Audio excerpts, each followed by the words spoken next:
Bien, nous allons maintenant regarder une troisième propriété de l'eau. Cette troisième propriété de l'eau, elle est liée à la précédente. Dans la précédente, on avait étudié la capacité calorifique isobare. Là, on va étudier la capacité calorifique isochore. Pourquoi? Bien parce que quand on dit capacité calorifique isobare, ça veut dire que la pression est fixe. Donc c'est typiquement ce qui se passe quand je sors dehors, l'eau est au contact avec la pression atmosphérique. Mais je peux aussi mettre l'eau dans un récipient clos. Et un récipient, en général, comment on appelle ça? On appelle ça, nous, en chimie, une pompe isothermale, c'est-à-dire un récipient où l'eau ne peut pas sortir. Et donc, à ce moment-là, on n'est plus à pression constante, mais on est à volume constant. C'est pour ça qu'on parle de capacité isochore.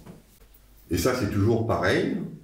Soit je fixe la pression, soit je fixe le volume. Parce qu'on a vu précédemment que la pression est la variable conjuguée du volume, ou que le volume est la variable conjuguée de la pression.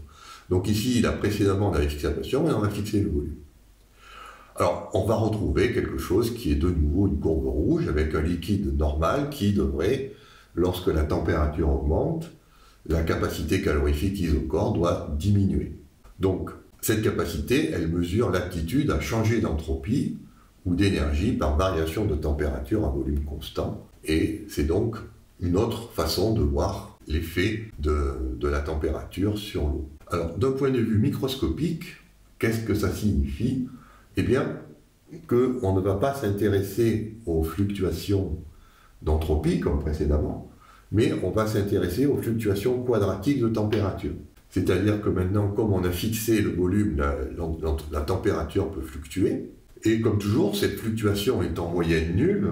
Et pour traduire cette propriété de capacité calorifique isochore, on va prendre les valeurs quadratiques. C'est-à-dire on va élever au carré ces fluctuations pour avoir une valeur qui est différente de 0. Et là aussi, à une température près et une constante près, ces fluctuations mesurent le CV, la capacité isochore. De nouveau des valeurs, donc, qui vous montrent qu'on a quelque chose qui est aussi relativement élevé, mais par contre, au lieu d'avoir un minimum, on a maintenant un maximum de capacité calorifique. On a toujours une anomalie ici, c'est-à-dire que là, normalement, la courbe devrait continuer à augmenter. Ben non, elle se remet à diminuer. Et ce maximum se fait à moins 18 degrés Celsius pour l'eau pure. Voilà. On peut aussi constater qu'il y a une relation entre la capacité calorifique isobare et isochore. Elle fait intervenir deux autres propriétés de l'eau qu'on verra un petit peu plus tard.